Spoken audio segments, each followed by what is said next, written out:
if you're a musician, you're really going to love this company. They put a scorekeeping app on your iPad, and this isn't just your normal sheet music anymore. It listens to what you're playing and moves the cursor at the same speed you're playing. It's really cool stuff, and it can work for an orchestra or just a single person playing on a keyboard. Today, we're going to hear more about it from Tonara.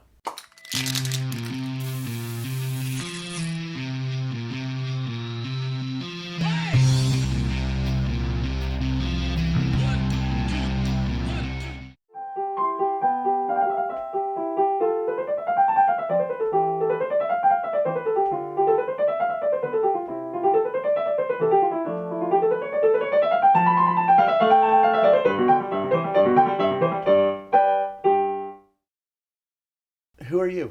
So I'm Yair Lavi. I'm the CEO of Tonara. I come from a scientific background. I have a master's degree in physics, studied a lot of maths also. And during the last several years, I became interested in developing music recognition algorithms, and we founded this company, my partner Yevgeny Begelfor and myself. And now this is the only thing that we are doing, focusing on creating cool products for musicians that listen to them and follow them at all times. Yeah, and you give me a little demo so I could see what it is. It's sheet music because I used to play saxophone in high school, and I would have to play with the sheet music, but I'd have to flip the page at every page, right? And I'd have to stop and take my hands off and flip it, and then this lets you keep your hands playing while it's reading the score to you. Yeah, this is the first application or the first software that can follow the musicians at all time and automatically turn the pages. It does this for a fully polyphonic signal, so it does it for acoustic piano, for a whole orchestra. Okay, and it doesn't need any microphones or special equipment. It just uses the iPad right in front of you while you're playing music. It uses right? the iPad internal microphone. Okay, and how many pieces of sheet music are available right now, and what do you think are going to be available, let's say, by the end of the year? Yeah, so right now we have about 250 pieces, and we are uploading more classical pieces at a rate of about 100, 150 pieces a month. Yeah. Can you explain a little bit more about what it's actually doing when it's moving the red line from score to score? We have this really robust algorithm that, regardless of the tempo at which you're playing the piece, or regardless of the external noise, and even of the level of professionality, you can be a really beginner, as you saw in the demonstration, it will still follow you, and it shows like the best guess of the position in the score at which you are at all times. So when you reach the end of the page of the sheet music, it turns automatically. Yeah, it's pretty neat. It even works if you have a novice learning to play music, right? Like me, I played in high school. I haven't played since then. Yeah. So if I took back up the saxophone, I would be getting notes wrong. I would be playing off pitch, and it still would follow along with me, wouldn't it? Yeah, it follows beginners also. You can make them feel like they're achieving something because they can see their progress at all time. So if they stop at some place, and we can tell them, okay, you played correctly up to here, and the next time maybe they played one page more, and we can give them like a rewarding of some kind. Right. Yeah, a badge. Yeah. Can it show me the notes that I got wrong? Is it actually that accurate to listen to my playing and say, oh, along here you got this note wrong, this note wrong, and this note wrong? Yeah, we have this capability. It is not in the first version of the application, but we plan to have it in the future. Okay. So we're going to have more educational oriented features, and also we are going to have a post-performance feedback, so you will be able to see the full scores colored in green or red according to where you played correctly and where you need to practice again. Okay. Does this work only on iPad, or do you have an Android version coming too? We will have an Android version, but we started with the iPads. The Android version will be sometime next year. Do I get a preview of what the music is like, or? Yeah, you're going to get a preview of a few pages, like the first few pages of each piece or each song. Okay. And how much is the average sheet music going to cost me to buy for an individual? The classical music content is going to cost about $1 or $2 a piece. Oh. But very soon we hope that we are going to have popular music as well, and this is going to be dependent on the copyright owners of these songs. So. Yeah, because you have to pay their songwriters and stuff like that. Mm-hmm. If I have a group, let's say I have a group like a 5-piece band, do you have all the different kinds of, like, do you have a drum piece and a clarinet piece and a trumpet piece and a violin piece? How does that work? Yeah, so what happens is each one of them downloads the whole partiture, right, the whole parts of everybody, but you can then choose which part you want to see on your screen. Okay? So the trumpet player would choose only his part, the pianist usually chooses to see everything, etc.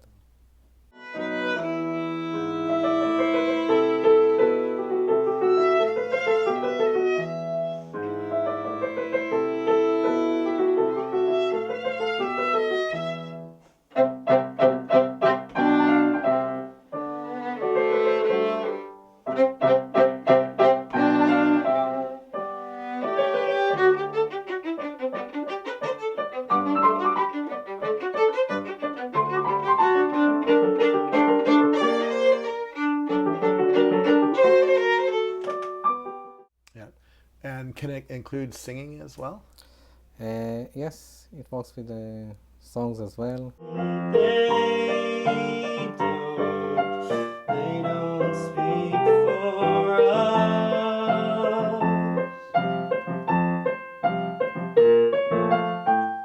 I'll take a quiet life, a handshake, some carbon monoxide with no alarms and no surprises, no alarms and no surprises, no alarms and no surprises. So can you take me deeper into the technology? When I saw the piano being played, what is it actually doing to keep that red line up to date? Sure. So this technology is called acoustic polyphonic score following. Score following is the ability, given the scores of a certain piece or a song and the live performance of this piece, it is the ability to follow with very high precision the exact location in the score of the performance. And acoustic means that it works with acoustic instruments like piano, violin. It doesn't have to be connected to a digital connection. And polyphonic means that it works with polyphonic instruments. So polyphonic signal is a signal that is composed of several notes being played together. Okay, so piano is a polyphonic instrument, and also several instruments playing together is a polyphonic setting. So Tonara has the only polyphonic score following technology today. We actually developed it during a couple of years, even before the iPads. And during the last year, we ported it into the iPad, and we plan to port it into different tablets, because the tablet really makes sense as it's the ideal platform for the musician, because you can place it on the piano or on the music stand. If I'm playing a note and there's lots of noise in the room, or another instrument's playing, or somebody's not doing their job, it's really resistant. It keys in on my playing, doesn't it? Can we?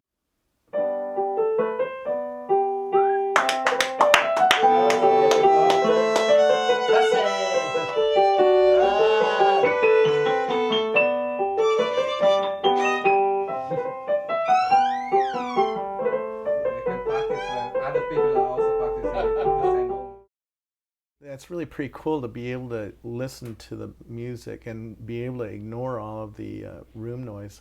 What were the technical challenges on doing that? What's the math like that's going on inside the iPad? The math is very complex, actually. The main challenges that we had was to develop, well, we started with a monophonic score following, which is relatively easy. And then what we did is generalize the algorithm to have it working with polyphonic signal. That was hard. We needed to invent a new kind of a DSP for polyphonic musical input, where we know that we are expecting a musical input. It is different than just any kind of audio input. So we use that. We use the theory of music, actually. And the other challenge was to make it robust enough, so it is very stochastic, the algorithm, stochastic. Yeah. If I'm a conductor and I'm conducting 50 or 100 people, do I have any control of what they see on their screens? Can I tell them to speed up? Of course, I can do that with my hands, but can I signal, or can I say, hey, this part of the music needs to be a faster tempo, and have that appear? In the professional version, we are going to have a lot of features for orchestra and for conductors. So one of them is the ability to point out to all of the orchestra where you want to start playing now, okay? Today, what happens is the conductor starts saying, okay, let's go to bar number 73. A lot of people don't hear him, there's a lot of mess, and it wastes a lot of time. He will be able to just point his finger to the correct place and press like a synchronize button. Everyone would go to this place in the piece.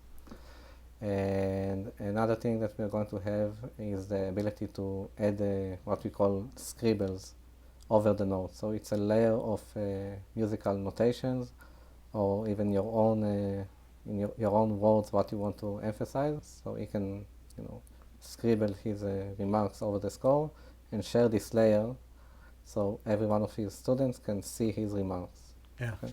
That's an interesting point too. At the World Economic Forum, I had dinner with a songwriter and a score, somebody who builds music. Can she create the music score on this app? Composers Composers. can upload their own original scores into the app, and then it will be available for sale to other users. Tell me a little bit about the company. How is it funded, and how many people work there? We had a seed round about 8 months ago. It is founded by Index Ventures. Alex Zubilaga, who is a former executive at Warner Music. Lul Ventures, several other Israeli angels. Right now we have 7 people in full-time jobs, and we have a bunch of about 15 musicians who are uploading the classical music content into our stores. So where can we learn more about Tonara? You can visit www.tonara.com. And it's spelled Tonar? Yes, Is that right? A-R-A. A. Okay. And are you on Twitter and Facebook as well? Yeah, in Twitter we are called the Tonara app, Okay. and on Facebook, Tonara. Very cool. Yeah. Thank you so much for coming out and Thank bringing you. your whole band. It was really great. Thank you very much.